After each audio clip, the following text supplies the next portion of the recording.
matin et le journal avec vous, Maxime Soutek.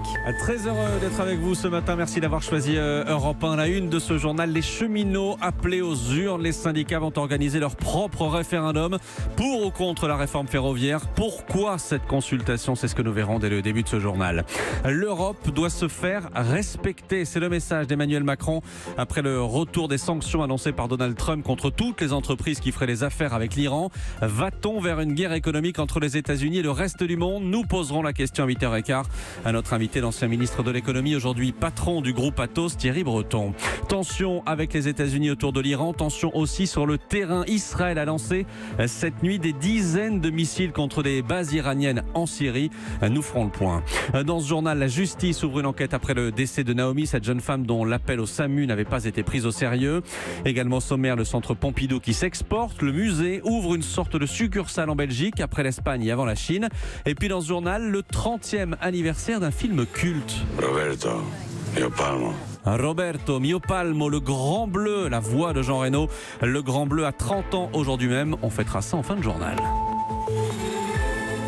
Êtes-vous pour ou contre la réforme ferroviaire portée par le gouvernement? C'est à cette question que les cheminots seront invités à répondre la semaine prochaine. Les syndicats ont annoncé hier soir qu'ils vont organiser une consultation interne. Il paraît qu'il ne faut pas dire référendum, mais vote-action. C'est l'expression employée par les syndicats eux-mêmes.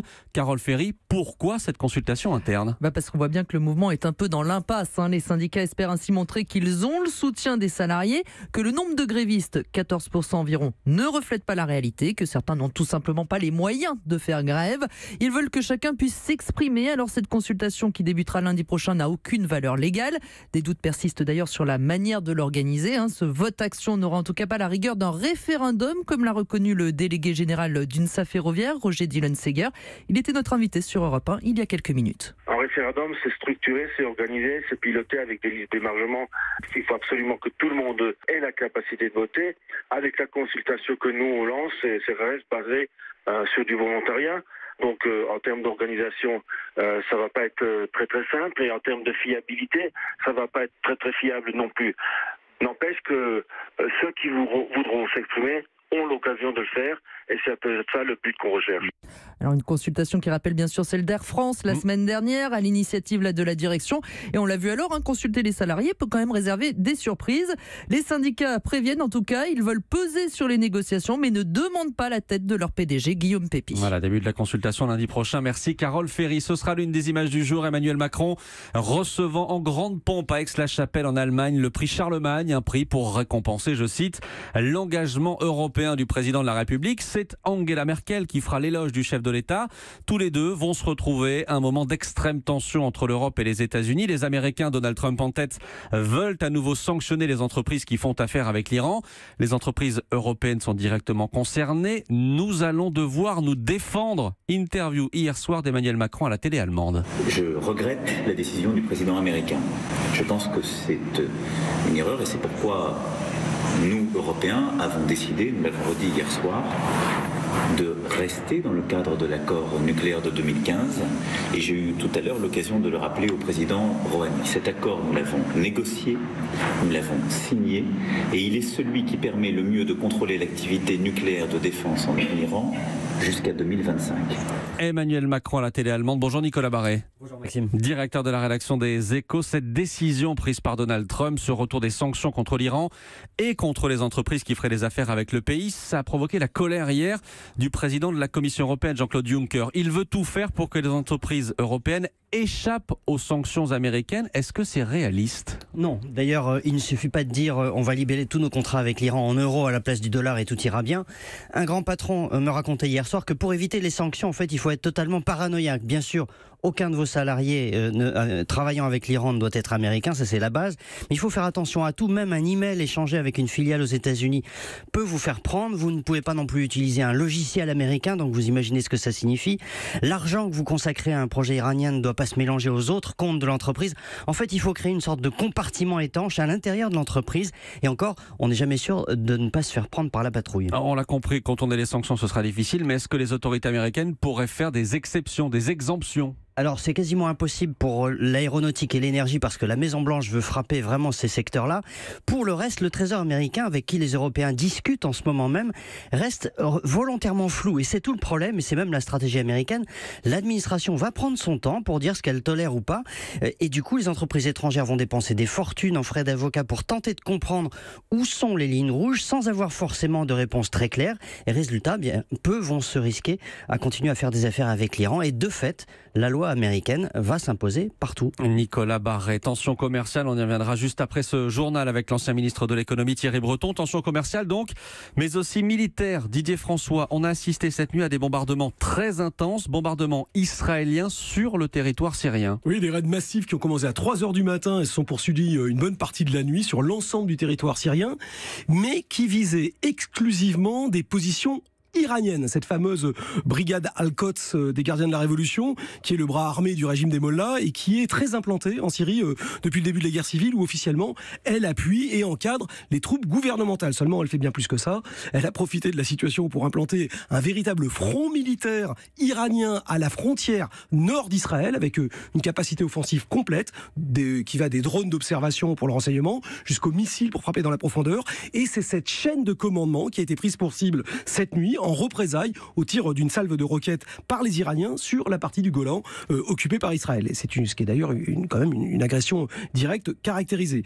Le renseignement israélien avait repéré ces préparatifs de tir de roquettes dès mardi soir, au moment où Donald Trump annonçait son retrait de l'accord nucléaire iranien, et donc un plan de riposte avait été mis au point, qui a d'ailleurs été présenté à Vladimir Poutine hier par Benjamin Netanyahou lors de sa visite à Moscou, afin d'éviter toute friction avec les troupes russes déployées en Syrie, parce que si Israël veut se débarrasser au plus vite de la menace iranienne à ses portes, il lui faut aussi éviter une confrontation générale avec l'ensemble des alliés de l'Iran dans la région. Didier François, spécialiste des questions de sécurité et de défense à la rédaction d'Europe 1. Merci Didier. On reste à l'étranger avec d'abord l'arrivée imminente aux États-Unis de 3 hommes, 3 Américains jusqu'ici détenus dans les prisons nord-coréennes. Un homme d'affaires et 2 universitaires. Kim Jong-un a accepté de les libérer hier. À quelques jours de sa rencontre avec Donald Trump, ces 3 hommes étaient accusés d'espionnage. Et puis les choses bougent en Italie. Le pays est sans gouvernement depuis 2 mois, mais la Ligue, le parti d'extrême droite et le mouvement populiste 5 étoiles ont entamé des discussions pour diriger ensemble le pays. Europe 1, il est 8h07, la suite du journal. Maxime Switek. Enquête ouverte à Strasbourg pour non-assistance à personne en péril. C'est le parquet qui l'a annoncé hier soir. Enquête préliminaire 4 mois après la mort de Naomi Musenga. L'appel au secours de cette jeune femme n'avait pas été pris au sérieux par le SAMU. L'opératrice qui avait reçu cet appel a d'ailleurs été suspendue à titre conservatoire, mais l'avocat de la famille de la victime ne veut pas aujourd'hui l'accabler. Pour lui, elle n'est sans doute pas la seule responsable. Je vous propose d'écouter Maître Mohamed Achour. La famille, pour l'instant, elle n'en veut à personne. La famille, elle s'interroge. Et ce que la famille ne souhaiterait surtout pas, c'est que l'opératrice prenne tout sur ses épaules. Parce que pour nous, on verra au terme de l'enquête, il y a certainement une chaîne de responsabilité. L'opératrice, en fait, ne peut pas être une fin en soi. L'opératrice a peut-être commis une faute, l'enquête, elle le déterminera. Quand on écoute l'enregistrement, c'est vrai que c'est surprenant, c'est cynique, c'est indigne, mais ce serait peut-être trop facile, en fait, de charger uniquement l'opératrice. Le seul constat qu'on peut faire pour l'instant, c'est que le traitement qui a été réservé à Naomi par l'opératrice est curieux, étrange. Après, voilà, à voir ce que la suite nous révélera. Est-ce qu'il y avait un médecin régulateur qui était présent, qui a participé à cet entretien téléphonique ou non? Est-ce que c'est une décision qu'elle a prise de son propre chef de ne pas envoyer le SAMU? Voilà, donc il y a de nombreuses interrogations qui restent en suspens. L'avocat de la famille de Naomi Musenga, micro Europe 1 de Charlotte Bechler. La taxe d'habitation va disparaître pour tout le monde au plus tard d'ici 2021. Information donnée hier soir par Matignon. Pour le moment, seuls 80% des ménages étaient concernés. La mesure devrait coûter 20 milliards d'euros. On va continuer à parler d'économie et d'art. Le centre Pompidou, Beaubourg, va à nouveau s'exporter. Il a déjà ouvert une antenne à Malaga en Espagne il y a 3 ans. Il en ouvrira une autre à Shanghai en Chine l'an prochain. Mais avant ça, il y a Bruxelles. Aujourd'hui, le centre Pompidou est l'un des seuls musées avec le Louvre à faire des petits à l'étranger. Dans quel but? Eh bien, c'est l'enquête du 8h.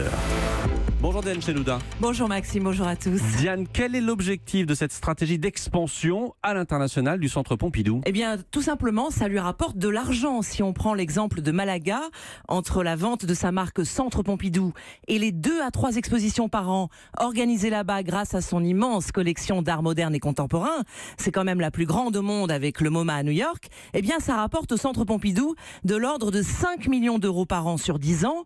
Pour Bruxelles, c'est 2 millions par an. et plus de 5 millions par an pour Shanghai, mais sur 5 ans. Pour le Centre Pompidou, évidemment, c'est un moyen de diversifier ses ressources.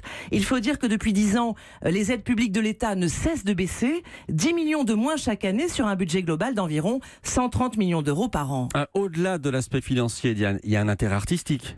Ah oui, bien sûr, c'est d'abord une façon de faire rayonner sa marque hors de France et de montrer sa collection aussi. Seuls 10% des œuvres du centre sont exposées aujourd'hui, les 90% restants dorment dans les réserves. Enfin, c'est aussi un moyen d'anticiper, de préparer la collection de demain en allant sur place à la rencontre des artistes de demain. Et ce sera particulièrement vrai pour l'antenne de Shanghai, explique Serge Lasvigne, le président du Centre Pompidou. L'un des buts, c'est d'enrichir la collection, de le faire de la manière la plus pertinente possible. Et puis aussi, pour dire les choses très simplement, d'acheter ce qui est susceptible d'être très important dans l'avenir à un moment où on peut encore l'acheter, c'est-à-dire à un moment où ça n'est pas à des prix qui ne seront plus à la portée d'une institution publique. Et puis l'idée, c'est aussi à l'avenir d'attirer les Chinois au Centre Pompidou de Paris. Tous les centres Pompidou à l'étranger se ressemblent ? Alors non, il ne s'agit pas de faire un copier-coller dans chaque pays. On n'est pas McDonald's, souligne le président du centre. On fait du sur-mesure. À Malaga, le centre travaille beaucoup avec la scène espagnole pour les spectacles. À Shanghai, le nouveau musée, un bâtiment flambant neuf, va exposer de l'art contemporain chinois. Et on trouvera pas mal d'artistes belges, évidemment, à Bruxelles, dans un ancien garage Citroën. Une stratégie payante, donc, pour le Centre Pompidou, qui rêve maintenant de s'étendre en Amérique latine, pourquoi pas en Colombie, ainsi qu'en Afrique et bientôt en Arabie Saoudite. Beaubourg s'exporte, enquête signée Diane Chenouda pour le journal de 8h. Merci Diane. Le Festival de Cannes, jour 3, avec la présentation aujourd'hui du premier film français en compétition, Plaire, aimer et courir vite de Christophe Honoré. On y revient tout à l'heure dans le journal de Cannes à 9h avec Mathieu Charrier. Mais avant cela, un autre film déjà culte, celui-là, Le Grand Bleu de Luc Besson. Le Grand Bleu a 30 ans aujourd'hui même et pour l'occasion, il va être projeté ce soir à la scène musicale à Boulogne près de Paris. La bande originale sera jouée en direct par des musiciens, dont Éric Serra, le compositeur. Et Thierry Geffrotin a pu assister aux répétitions. 10 secondes. Ça tourne chez moi. Le top est donné par un technicien. Premières images sur l'écran de contrôle, première note de musique, la projection du Grand Bleu commence.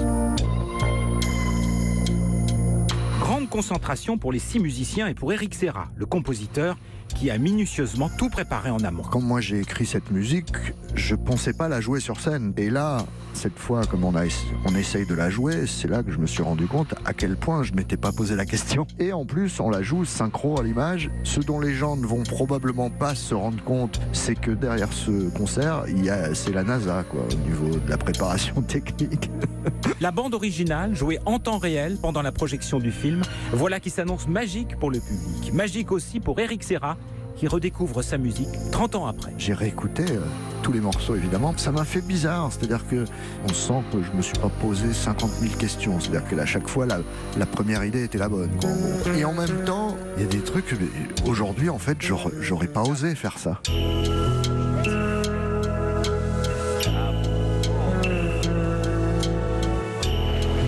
C'est pas mal pour démarrer la journée, ça. Mais voilà, la bande originale du Grand Bleu, le Grand Bleu qui a 30 ans.